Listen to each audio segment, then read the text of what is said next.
There's been a lot of debate between the Kiwis, health professionals, and the green community about the LOSP treated trim boards in the marketplace coming in from overseas. The LOSP debate is based around the carriers, which are solvents or spirits, that are used to force preservatives into the trim boards. There are two opinions on the subject.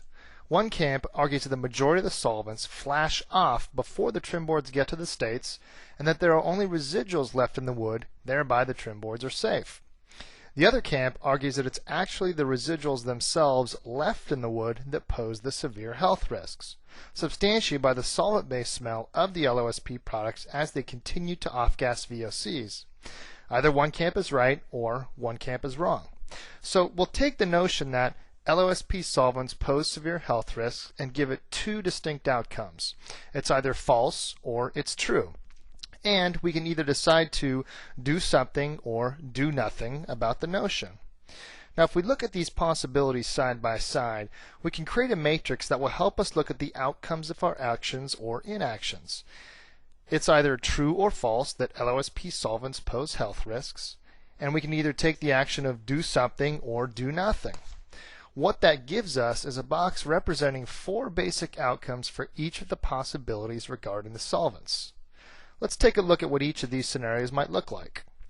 The first outcome is where we did take action, but the notion that the LOSP solvents pose health risks turned out to be false. So what would the consequence of that decision be? Well, wasted money and time and resources. This is what the proponents of LOSPs are warning us about. There's nothing wrong with the LOSP solvents, so you'll be wasting money switching to a safer product. Fair enough. Well, the second outcome is where we didn't take action against LOSP solvents, and we didn't need to because the claims were not true. No big economic costs, we're happy. The third outcome is where we did something about LOSPs, and it's a good thing because it ends up that LOSP solvents pose severe health risks. Well, we still have the cost associated with the product change. However, we've chosen a safer, less expensive, and more marketable trim board, so we're very happy. Now, the final outcome is where it's affirmed that the LOSP solvents pose severe health risks, but we did nothing. Now, since we've granted the extreme up here, we should grant the extreme down here as well. In this case, it can get pretty ugly. We're dealing with economic, political, social, environmental, and health consequences because we did nothing about the ill effects of LOSP solvents. But most disconcerting is erosion of the customer base.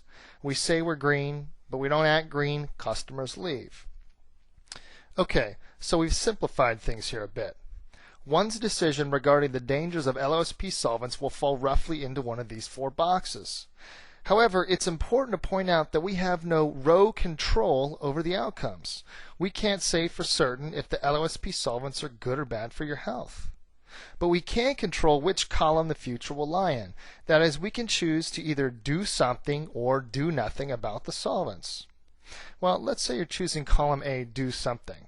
At this point, we're determining that our future lies somewhere between wasted resources or an associated cost with making a good decision. Therefore, the risk associated in choosing column A is that we may spend unnecessary monies and resources for something that was not true at all. Well, wasted resources do sound like a pretty serious risk. Let's see what would happen with choosing column B. If we do nothing, the risks associated with the decision are many, ending in eventual customer erosion. We say we're green, we don't act green, customers leave.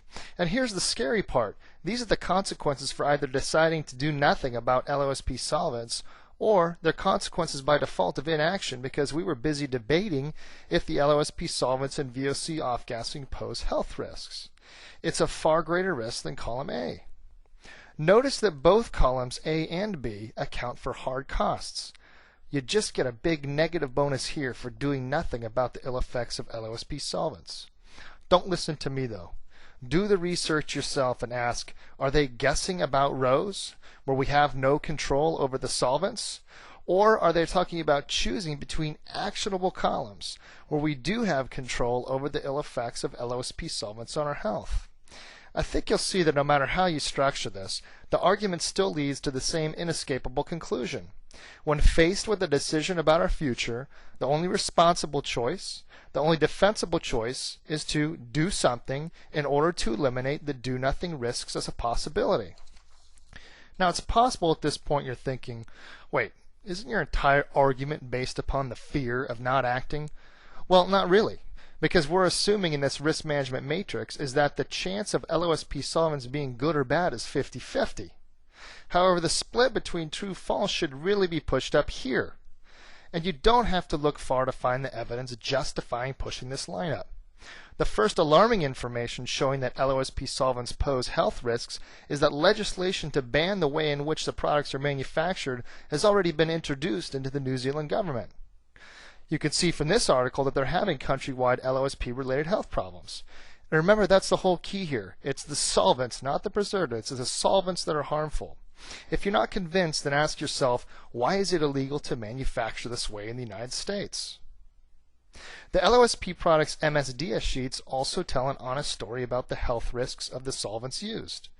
Here they warn that exposure to solvent vapors can result in nervous system damage and dermatitis. Here's a slide handling a customer care document provided stateside. In it, you can see in the yellow highlight they warn repeatedly about solvent vapors.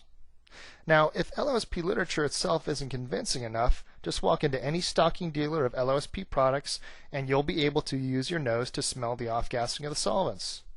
The final major area of concern should be that the LOSP process does not penetrate the heartwood of the pine, which accounts for up to 30% of the wood fiber utilized.